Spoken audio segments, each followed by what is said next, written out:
Ya Rabbana lakal hamdu kama yanbaghi karimi wa azimi sultanik.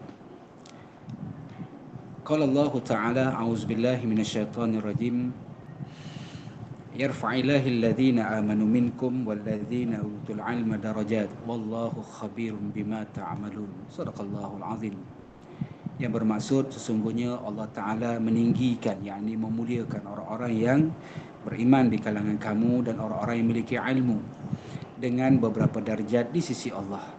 Sesungguhnya Allah Subhanahu wa taala Maha mengetahui apa yang kamu kerjakan. Surah Al-Mujadalah ayat yang ke-11.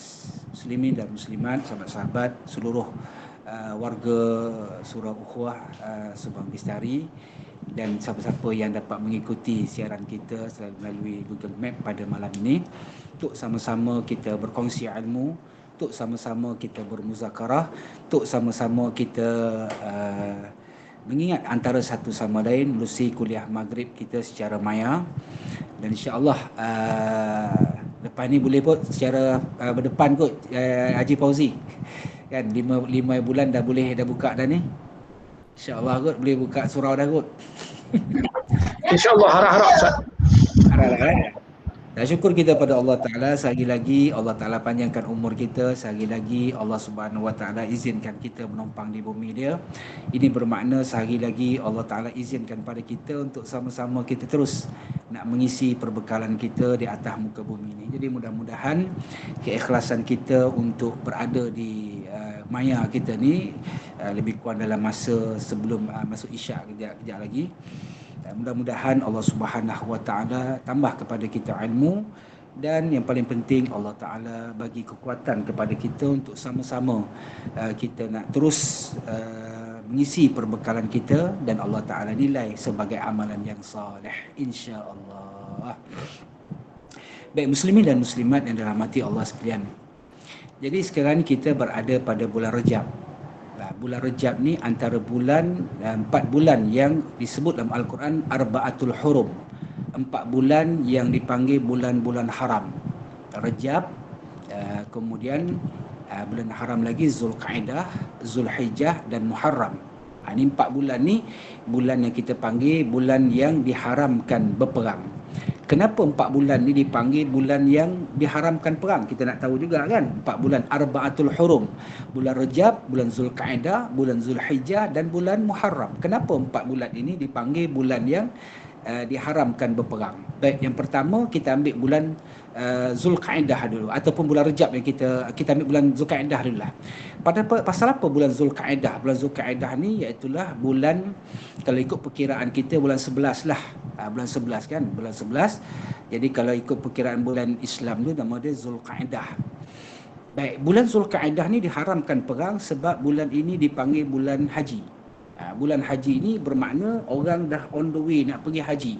Sebab tu kalau tabung haji, kalau dibenarkan pergi haji, 1 Zulqa'dah tu dah start dah kita nak laksanakan ibadat ataupun penerbangan jemaah-jemaah haji khususnya daripada tanah air kita Malaysia akan berangkat ke tanah suci kan. KT1, KT2 dan KT3 selalu dia.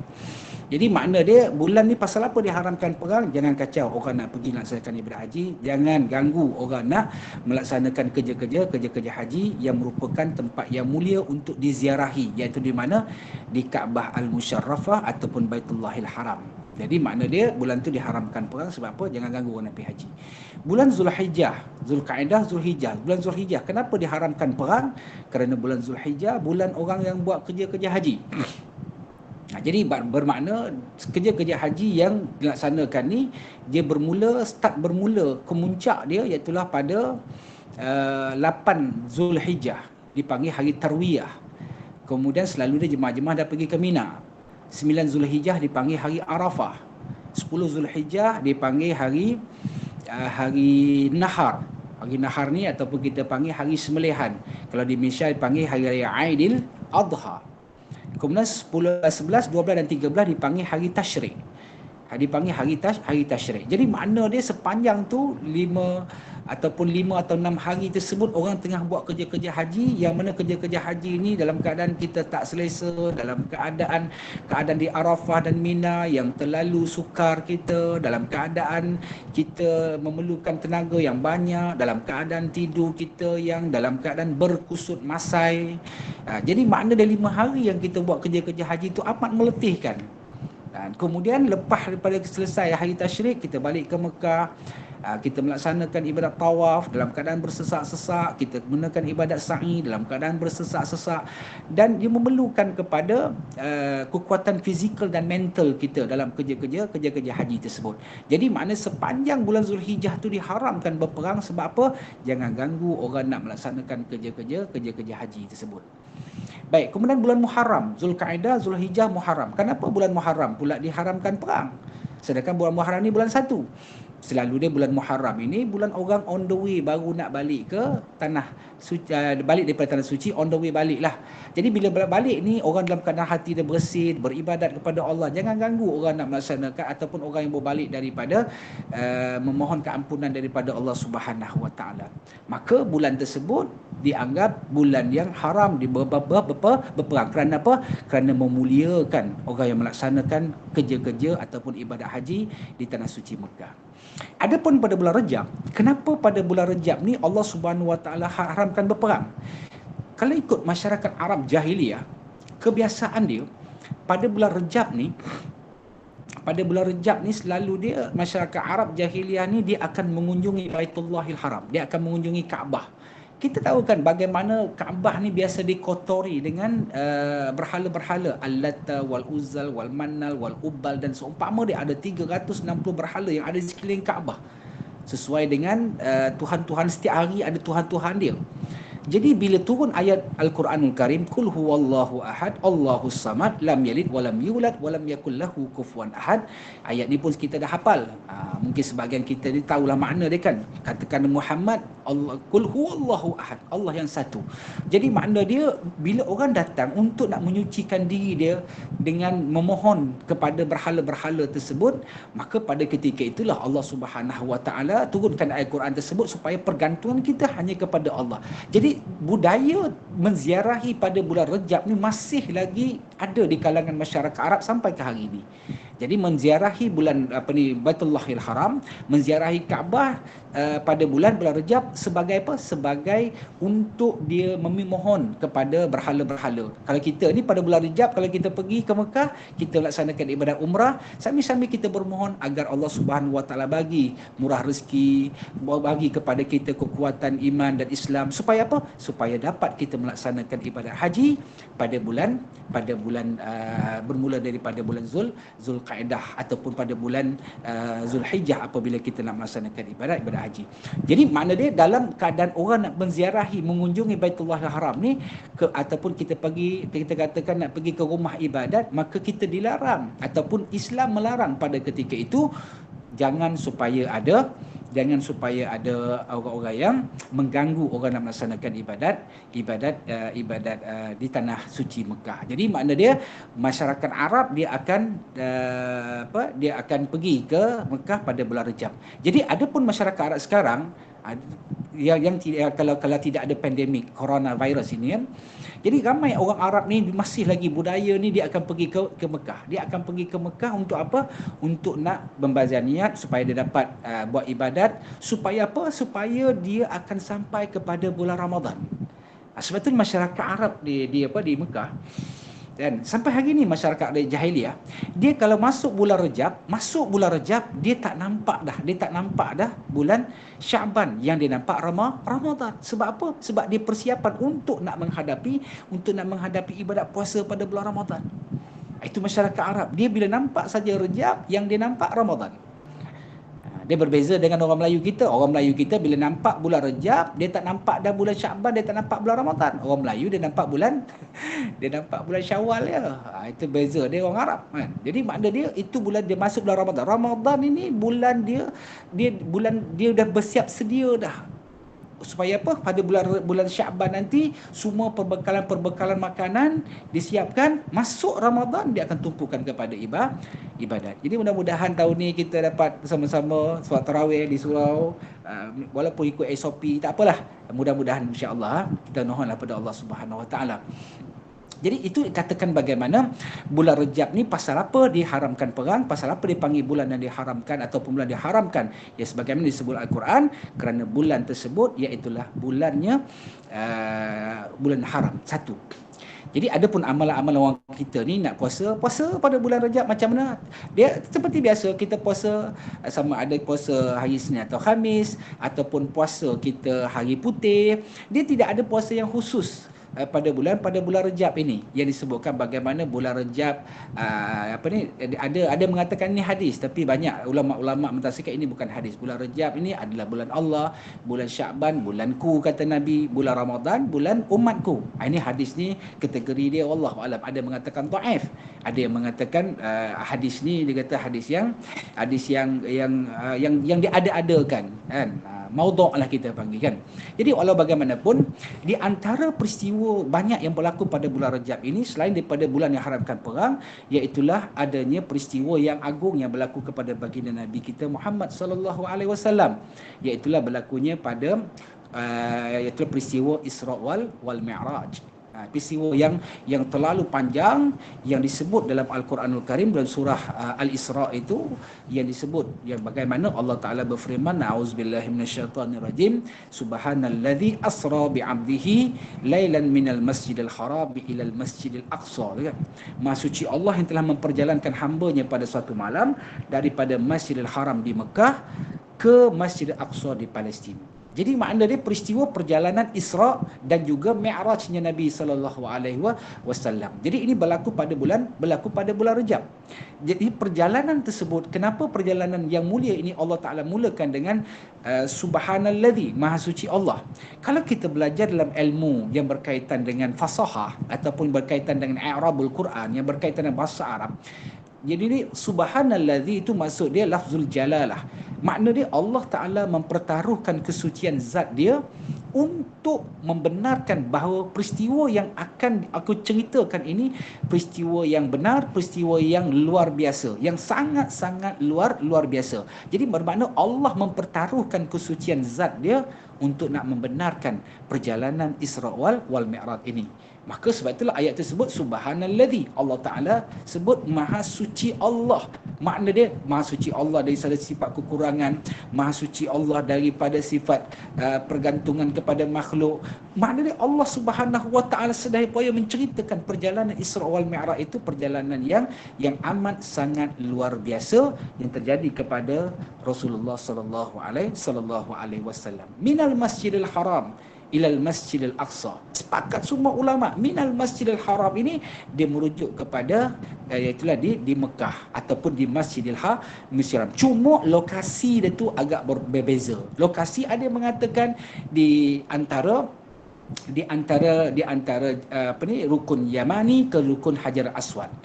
Di antara tu ada satu tiang yang dalam riwayat menyebut bagaimana Nabi SAW lepas salat fardu Isya, dalam riwayat menyebut Nabi duduk atas tiang tersebut dan Nabi dalam keadaan duduk bersandar dan duduk dalam keadaan Nabi memikirkan tentang bagaimana umat dia pada ketika itu boikot dia, umat dia yang halau dia daripada Mekah. Dan peristiwa ini berlaku pada tahun yang ke-13 Zulhijjah, 13 kenabian kan, tahun yang ke-13 kenabian. Jadi masa tahun tu dipanggil Amul Huzni, tahun duka cita, tahun kelabu, tahun di mana kematian bapa saudara dia kan, iaitulah yang memelihara Nabi sallallahu yang kematian datuk dia kan, Abu Talib dan Abdul Muttalib, Abu Talib saudara dia, Abu Talib. Dan begitu juga kewafatan isteri tercinta Khadijah binti Khuwailid. Jadi tahun tersebut bila dua orang pelindung utama ni Abdul Muttalib meninggal dunia, dia Khadijah meninggal dunia, hilang kedua pelindung utama. Oh betul-betul, sorry tuan-tuan. Betul-betul Abu Talib yang mati, bukannya Abdul Muttalib. Abdul Muttalib Nabi wafat ketika Nabi berusia 8 tahun. Minta maaf. Dan Abu Talib, bila dua pelindung utama ni mati kan, ataupun wafat, ataupun dah meninggal dunia, dalam keadaan Nabi SAW, penduduk-penduduk Mekah ni tunggu masa untuk boikot, untuk cerca Nabi, untuk halau Nabi daripada Mekah. Maka pada ketika itulah, disebabkan kepayahan, kesusahan Nabi SAW, Allah Subhanahu Wa Taala jemput Nabi SAW mengembara. Nabi duduk di satu tiang, dalam riwayat menyebut. Dan pada ketika itulah ata'u Jibril, maka datanglah malaikat Jibril dengan membawa satu tonggangan. Tonggangan itu nama dia Al-Barku. Al-Barku ni orang Melayu kita panggil borak. Al-Barku ni kalau kita baca dalam Al-Quran, dalam surah Al-Baqarah ada disebutkan yakadul barku yakhtafu absarihim. Yakadul barku, yakadu maksud dia hampir-hampirlah kilat itu menyambar. Jadi Al-Barku ni dia merujuk kepada satu tonggangan, wallahu alam bentuk macam mana, yang disebut Al-Barku ni yang diperbuat daripada cahaya. Daripada Al-Barku ni cahaya. Cahaya ni macam mana pula? Jadi kalau kita ikut ilmu sains yang ada pada hari ni, cahaya ni cahaya kilat. Kepantasan cahaya kilat 1 second per second, 1 saat ni kepantasan dia 128,000 batu. Itu kepantasan kilat. 128,000 batu kepantasan kilat. Jadi makna dia 128,000 batu, tuan-tuan. 128,000 batu. Bukan 128 kilometer. Kalau 128 kilometer daripada sini sampai ke Gopeng ke kan. Jadi ini 128,000 batu. Maknanya kalau di Malaysia sampai ke Mekah, dia baru lebih kurang 7,000, ataupun kita ambil 8,000 lah, baru 8,000 kilometer. Yang ni 128,000 batu. 128,000 batu kita convert ke dalam kilometer, dan cuba kita kira bagaimana itu satu saat. Kalau kita di Malaysia ni 110 kilometer sejam. Makna dia 110 kilometer sejam. Nah, makna dia dalam masa sejam tu 110 ya boleh kelajuan dia kalau kita buat kereta. Yang ni 128,000 batu, itu kelajuan kilat. Sebab itulah bagaimana Nabi naik saja borak, tak nampak dah. Itu perjalanan Nabi pergi ke Masjidil Aqsa. Kemudian sampai di Masjid Aqsa, kenapa persoalan dia? Kenapa di Masjid Aqsa? Kenapa tak bawa ke Masjid Kota Damansara? Contohlah, minal Masjidil Harami ilal Masjid Kota Damansara. Pasal apa ke Masjid Aqsa? Oh, Masjid Aqsa ni banyaklah. Dan di antaranya Masjid Aqsa ni dipanggil iaitulah gerbang alam gaib.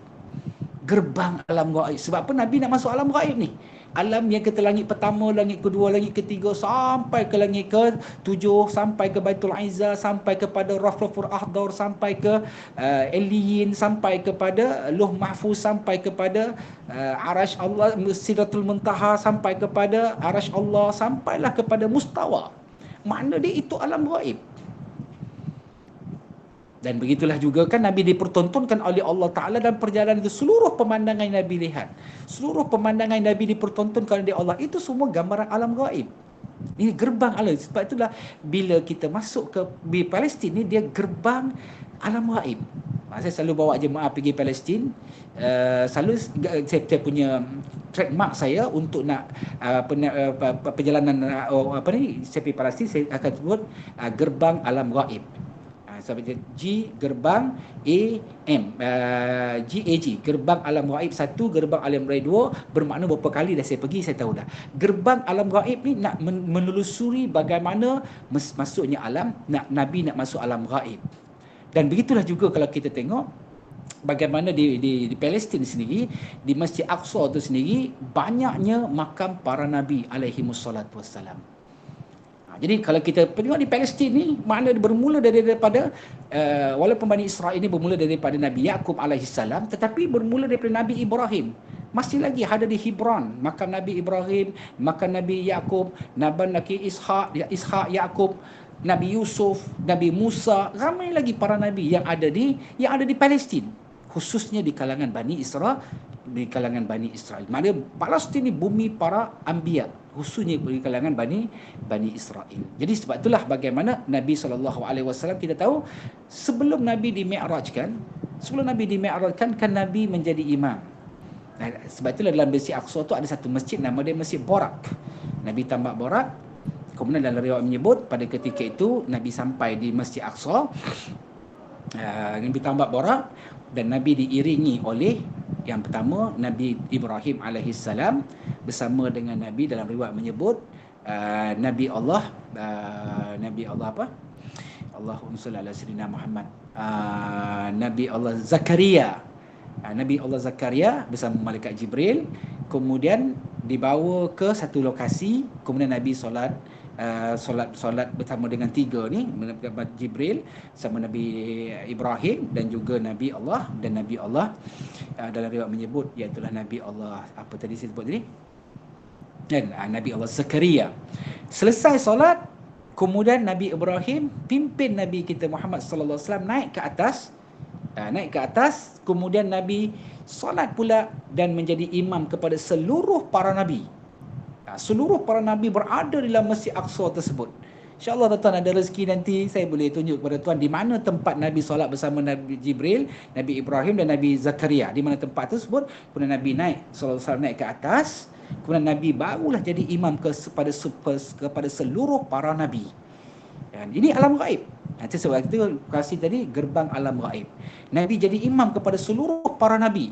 Kita tahu kan dalam riwayat Nabi ini, para Nabi berapa ramai semua? Wallahu a'lam. Itu semua dalam ilmu Allah. Cuma apa yang disebut oleh para ulama, para Nabi ini ramai dia, jumlah dia seramai lebih kurang 124,000 orang Nabi. 313 orang Nabi serta Rasul, 25 orang Nabi yang wajib kita ketahui, 5 orang Nabi digelar Ulul Azmi, dan seorang Nabi dipanggil Mustafa Mukhtar ataupun penghulu segala para Nabi, iaitu Nabi kita Muhammad SAW. Jadi pasal apa Nabi semayang bersama para Nabi? Di mana roh ni? Roh ni dalam keadaan macam mana? Roh ni dalam keadaan apa? Allah Ta'ala kembalikan roh ini, dan pada ketika itulah menyaksikan bagaimana Nabi SAW akan menghadap Allah Subhanahu Wa Ta'ala, dan inilah orang yang menjadi saksi kenabian bagaimana kekasih Allah Subhanahu Wa Ta'ala bertemu. Jadi makna bertemu dengan Allah Ta'ala ni seluruh para Nabi. Kita katakanlah 124,000 Nabi tadi tidak bertemu, melainkan Nabi kita Muhammad sallallahu alaihi wasallam. Makna dia mulianya Nabi kita Muhammad sallallahu alaihi wasallam. Sebelum diangkat, maka Allah telah hidupkan semula roh semua para Nabi. Itu saya katakan, jadi pasti ni gerbang alam gaib. Gerbang alam gaib. Kan roh ni dah mati datang balik, itu gaib, benda tak nampak. Jadi pada ketika itulah Nabi SAW selesai solat, maka bermulalah perjalanan Mi'rajnya Nabi kita Muhammad sallallahu alaihi wasallam. Cerita satu demi satu yang kita biasa dengar. Nabi di-Mi'rajkan, diiringi oleh malaikat Jibril sampai ke langit pertama, ada yang menyambut, dan dia dibuka langit pertama, kemudian sampailah sebelum ni langit ni asal dia langit ni, dia kata semua terbuka asal dia. Tetapi bila start kelahiran Nabi SAW, pada ketika itulah pintu langit, setiap pintu langit yang 7 tingkat ni ditutup, dan setiap satu tingkat-tingkat ada penjaga-penjaga, ada malaikat yang menjaganya.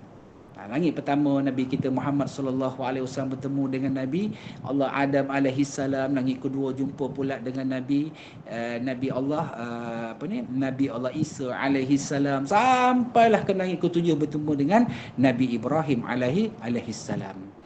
Dan Nabi Ibrahim AS bertemu dengan Ibrahim AS, maka Nabi Ibrahim duduk di satu kursi yang pada ketika itu menghadap ke Baitul Ma'mur. Baitul Ma'mur ni apa dia? Kiblat untuk semua makhluk yang bernama malaikat.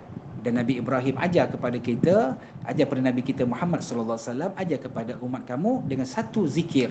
Yang zikir ni alhamdulillah semua kita buat. Apa dia? Zikir yang diajar iaitu subhanallah walhamdulillah wala ilaha illallah wallahu akbar wala haula wala quwwata illa billahi aliyul azim. Ini zikir yang popular lah, yang kita selalu kita buat. Dan baik, jadi sehinggalah Nabi sallallahu alaihi wasallam diangkat, dan berlakulah Nabi masuk ke alam gaib. Alam itu, alam yang dipanggil Rafrafur Ahdar, satu tingkat lepas daripada Baitul Izzah. Langit ketujuh ni dipanggil Baitul Izzah. Itu daripada langit ketujuh. Kalau kita belajar kan, langit ketujuh ni Baitul Izzah. Sebab tu penurunan Al-Quran daripada Lauh Mahfuz ke Baitul Izzah. Langit dunia, maksudnya langit dunia. Kemudian secara sekaligus itu Quran. Kemudian barulah diturunkan secara beransur-ansur kepada Nabi kita Muhammad sallallahu alaihi wasallam, bermula daripada ayat Iqra bismi rabbikal ladzi khalaq pada malam 17 Ramadan. Malam tersebut dipanggil malam Qadar ataupun kita panggil malam Lailatul Qadar. Jadi sebab itulah Baitul Izzah tu langit dunia. Kemudian Nabi naik lagi satu tempat nama dia Rafraful Akhdar. Rafraful Akhdar ni satu tempat yang Rafraful Akhdar. Akhdar ni dia merujuk kepada hijau. Itu akhdar tu maksud dia hijau. Dia tak ada kena-mengena dengan parti yang warna hijau ke apa ke, tidak. Dia kan akhdar tu maksud dia hijau. Hijau ni apa dia? Dia merujuk kepada tempat yang cantik. Kan hijau ni bila nampak hijau cantik, depan rumah kita rumput hijau cantik, depan surau ukhuwah nampak hijau cantik, kita tengok pemandangan yang pokok-pokok yang warna hijau cantik. Jadi satu tempat yang mala ainun ra'at, mata kita tak biasa tengok, wala uzunun sami'at, telinga kita tak biasa dengar, wala khatra ala qalbil bashar, hati kita tak pernah tak nak terlintah nak tengok benda tersebut. Wallahu alam, macam mana betul dia? Wallahu alam. Ini katakan gerbang alam ghaib. Kemudian naik lagi satu tingkat, nama dia Ailiyin. Wallahu alam. Ada setengah riwayat menyebut Ailiyin ini tempat simpanan roh orang yang dah mati. Wallahu alam. Dan kemudian naik lagi satu tingkat, nama dia Lauh Mahfuz. Kita tahu Lauh Mahfuz ataupun kita panggil pusat maklumat Allah. Siapa yang nak lahir, bila akan berlaku kiamat, bila akan turun hujan, semua ada di dalam Lauh Mahfuz. Kemudian naik lagi satu tingkat, Nabi naik lagi satu tingkat, nama dia yang kita panggil Sidratil Muntaha. Dalam surah Al-Hijr Allah Ta'ala berfirman, walaqad ra'ahu nazlatan ukhra 'inda Sidratil Muntaha 'indaha jannatul ma'wa. Ketika Nabi sampai di Sidratul Muntaha, pada ketika itu barulah Jibril merunjukkan rupa dia yang sebenar. Tuan-tuan, Jibril ni pun benda yang gaib. Kan? Jibril menunjukkan rupa dia yang sebenar. Sehingga ke Nabi SAW sebut, a'zamuka khalqika ya Jibril. Masya Allah Jibril, hebatnya penciptaan kamu Jibril. Dalam kitab Ad-Dibani menyebut bagaimana Jibril itu macam mana. Jibril ini memiliki 300 sayap. 600 sayap. 300 belah kanan, 300 belah kiri. Mana sayap ni, sayap Jibril ni, dia kata sayap Jibril ni digambarkan bagaimana 300 ni macam kita tengok kapal terbang kan. Kapal terbang ada satu sayap. Cuba kita bayangkan, belah kanan ada 300 sayap, belah kiri ni ada 300 sayap. Jibril ni memiliki 300 sayap. Dan satu sayap dengan satu sayap ni, satu sayap Jibril ni, dia punya besar, dia punya satu sayap dengan satu sayap ni, perjalanan Nabi kata, perjalanan dia memakan masa 1 tahun perjalanan baru sampai. Besar tak besar malaikat Jibril, tuan-tuan. Sampai kan Nabi kata, a'zamuka khalqika ya Jibril. Masya Allah Jibril, hebatnya penciptaan kamu. Ada tak malaikat yang lebih besar daripada kamu? Ya, Jibril kata, ada lagi besar daripada aku. Malaikat apa? Malaikat Israfil yang meniup sangkakala, memiliki 1200 sayap. 600 belah kanan, 600 belah kanan, 600 belah kiri. Tuan-tuan, Allahu Akbar. Ini makna dia ceritakan tentang bagaimana Jibril tunjuk rupa dia yang sebenar. Disebut dalam surah itulah Al-Hijr itu kan, walaqad ra'ahu nazlatan ukhra 'inda Sidratil Muntaha. Jibril tunjuk rupa dia yang sebenar. Kemudian Allah Subhanahu wa taala berfirman lagi, 'indaha jannatul ma'wa. Dan Nabi sallallahu alaihi wasallam buat lawatan ke Jannatul Ma'wa, syurga ma'wa yang sama-sama kita nak masuk ni. Amin. Tuan-tuan kena amin lah sikit, senyap ya. Kan, ni syurga ke nak syurga Firdaus ni. Nak kuda Firdaus, saya cerita sekejap lagi saya Firdaus. Baik, dah buat lawatan tersebut, barulah Jibril kata, ya Muhammad, aku boleh teman kamu sampai sini saja. Aku tak boleh naik lagi dah. Kalau aku teman kamu ni, kalau aku iringi kamu lagi, laqtaraktum, nescaya terbakar aku pada badan aku ni. Jibril yang besar tu kata, kalau naik ni terbakar pada aku. Taqaddam. Teruskan naik Muhammad. Temulah dengan Allah Subhanahu wa taala, pencipta, kekasihmu. Allah, barulah Nabi sallallahu alaihi wasallam naik. Dan Nabi naik, dan dalam kitab Dibani saya baca tu, Nabi sallallahu alaihi wasallam naik saja. Pada ketika itu Nabi masuk ke arasy Allah Subhanahu Wa Taala macam mana? Wallahu alam, macam mana bentuk dia. Nabi dipancarkan dengan 70 cahaya memancari tubuh Nabi. 70 cahaya zoom zoom zoom zoom, wallahu alam macam mana. 70 cahaya memancar. Tuan-tuan, kita dapat satu cahaya, kita duduk dalam gelap, satu cahaya suluh kepada kita, itu pun dah seronok dah. Ini 70 cahaya yang menembusi dinding arasy Allah kepada Nabi kita Muhammad sallallahu alaihi wasallam. Dan akhirnya Nabi SAW teruskan diangkat. Maka berlakulah pertemuan Nabi SAW dengan Allah. Tentu nak senang faham dia, saya baca nak senang faham dia kata macam mana. Disebut oleh para ulama, pertemuan Nabi dengan Allah Subhanahu Wa Taala ni lebih hampir seperti tali busar panah. 2 kali ganda lebih hampir daripada tali busar panah. Contohlah kalau kita tengok busar panah kita macam ni kan. Ni dia di tempat berpanah ni dia punya tali dia. Ni tali busar panah. Makna tali busar panah ni kita berpanah, angkat dak panah. Jadi tali busar panah di sini. Kalau 2 kali ganda lebih hampir macam mana? Macam ni. Dua kali ganda lebih hampir. Maknanya kalau tali besar panah tu dengan tempat panah tu macam ni, kalau 2 kali ganda macam ni. Maknanya pertemuan Nabi SAW lebih hampir 2 kali ganda daripada tali besar panah. Macam mana keadaan dia? Wallahu alam. Itu nak senang faham macam itulah. Kan? Jadi akhirnya bila bertemu dengan Allah Subhanahu Wa Taala, yalah macam pertemuan kekasih dengan kekasih lah. Agak kekasih dia jumpa, lama tak jumpa tuan-tuan. Agak-agak dia kalau jamu tak jumpa, kali pertama lah, nak senang faham lah kalau kita menikah lah kan. Malam pertama tu kita jumpa, agak dia jumpa kekasih ni, macam mana keadaan kita? Duduk dekat ke duduk jauh? Ke tuan-tuan semua tak ada pengalaman ni? Saya seorang yang ada pengalaman. Mesti duduk dekat. Kan?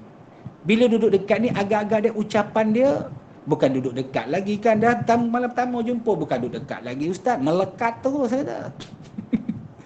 Dah duduk tu pula, dah dekat tu agak-agak apa ucapan yang baik? Apa ucapan kita, ucapan yang baik ke campur? Kita kahwin dengan orang Melaka contoh. Kita kenapa? Dia kata bau cincaluk ada ke? Tak ada kan? Kita kahwin dengan orang Kelantan contoh dia. Apa ni demo ni bau budu ada ke? Tak ada kan? Makna dia ceritakan tentang bagaimana itu ucapan yang baik. Apa ucapan dia? Dalam riwayat menyebut ucapan Nabi SAW depan Allah Ta'ala apa dia? At-tahiyyatul mubarakatus salawatut tayyibatul lillah. Dan itu ucapan Nabi kepada Allah Ta'ala. Allah jawab apa? Assalamu alaika. Salam kepada kamu. Ayyuhan nabiyyu, wahai nabiku. Wa rahmatullah. Allah, ya Allah Nabi, Allah rahmat tuan-tuan. Wa barakatuh. Dan Nabi tak lupa kepada kita. Nabi jawab apa? Assalamu alaina wa ala ibadikas salihin. Salam ke atas kami dan seluruh ibadah hamba-hamba yang salihin. Siapa dia? Kitalah hamba-hamba yang soleh. Masya Allah kan. Kemudian malaikat dengar. Malaikat kata apa? Asyhadu an la ilaha illallah wa asyhadu anna Muhammadar Rasulullah. Mereka menyaksikan tiada Tuhan disembah melainkan Allah dan Muhammad itu adalah pesuruh Allah. Allahu akbar. Dan akhirnya Nabi SAW mengunjungi, melakukan lawatan ke neraka.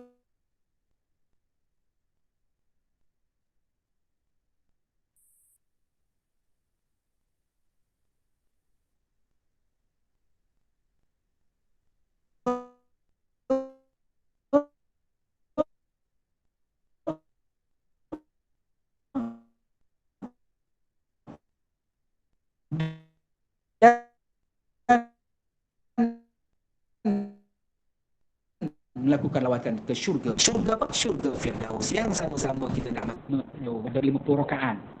Minta berlaku pengurangan sehingga 5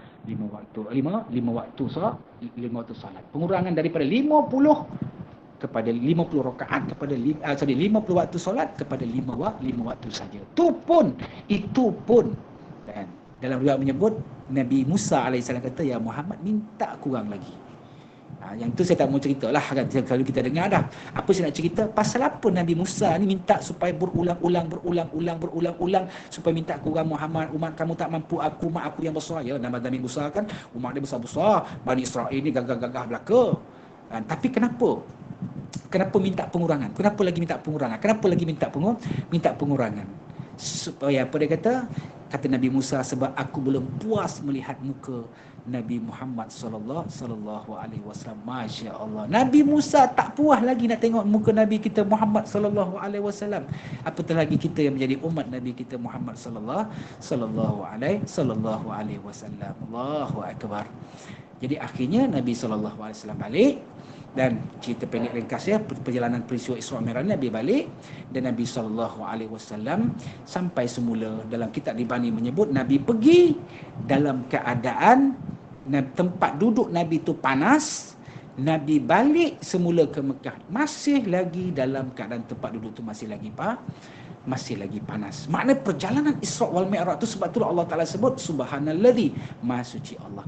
Makna dia bulan Rejab ini bulan yang disebut oleh para ulama lah, saya tak kata hadis, para ulama menyebut bulan Allah ni, mana dia Allah Subhanahu Wa Taala mempertaruhkan kesucian zat dia untuk nak membenarkan perjalanan Isra wal Mi'raj. Maka sebab itulah ke Palestin. Sebab apa dia? Palestin ini merupakan gerbang alam gaib. Muslimin dan muslimat yang dirahmati Allah Subhanahu Wa Taala. Itu yang kedua. Pasal apa di Palestin? Yang pertama sekali tadi ramainya para nabi, yang keduanya gerbang alam gaib, dan yang ketiga bumi Palestin disebut ardil mahsyar mansyar.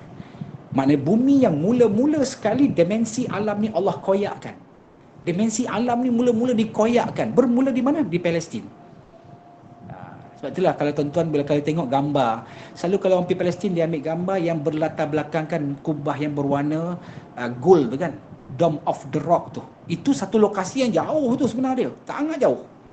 Jauh tak jauh lah, saya rasa lebih kurang kalau kita berjalan kaki tu lebih kurang dalam 10 ke 20 km lah lebih kurang. 10 ke 20 km tu kita ambil gambar.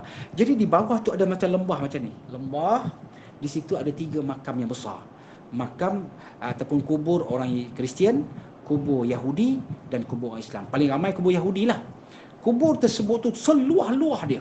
Dalam riwayat menyebut di situlah tempat bagaimana dimensi alam ini yang start mula dikoyakkan dimensi alam ni, maka pada ketika itulah akan dihimpunkan manusia di mahsyar, di mana?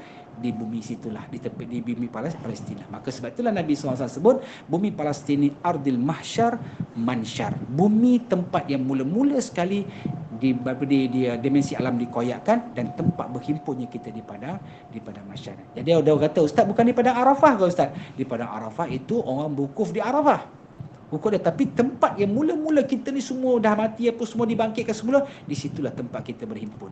Sebab tuan-tuan ada kesempatan, ada peluang, tuan-tuan yang ada rezeki kita, cubalah kita Masjid Haram, alhamdulillah kita dah pergi dah. Masjid Aqsa kita, Masjid Nabawi kita dah pergi dah. Cuba sedaya upaya pergi ke Masjid Aqsa. La tasihur rihal illa salasal masjid. Pergilah kamu ke tak payah susah-susah nak pergi melancong, melainkan 3 masjid. Masjid Haram, Masjid Nabawi, Masjid Aqsa. Ada kesempatan peluang, pergilah. Alhamdulillah lepas pandemik yang apa ni berakhir ni, bolehlah kita pergi. Saya pun ada 2 trip saya masih lagi tergantung nak pergi ke Masjid Aqsa. Sebab apa? Peningkatan ilmu saya yang berkaitan dengan sirah para nabi ni apabila ke Palestin menambah tiap-tiap kali pergi 30% akan menambah. Jadi di situ kita nampak bagaimana suasana, gambaran, terutama sekali perjalanan peristiwa Isra wal Mi'raj. Sebab itulah kenapa di Palestin, kenapa tak pergi ke Masjid Aqsa.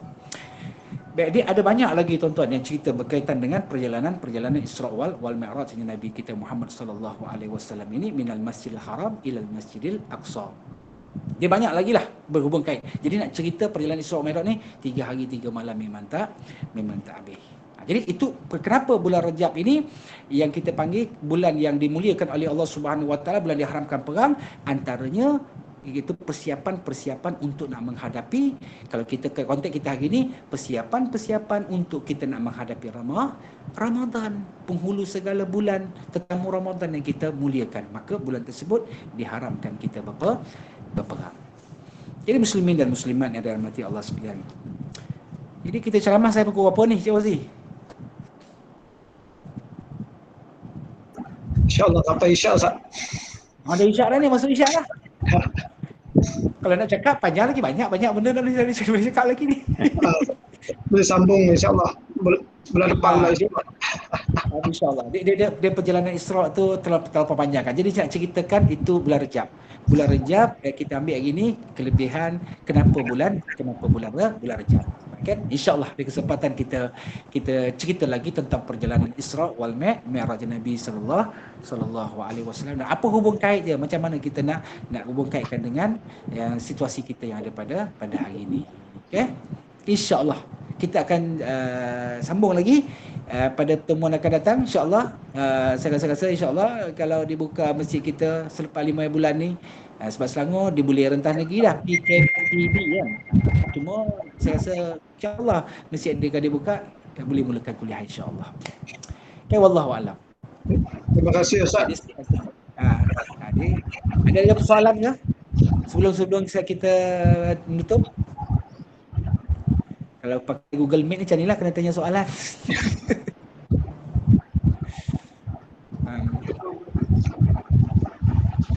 Kalau tak ada insyaAllah.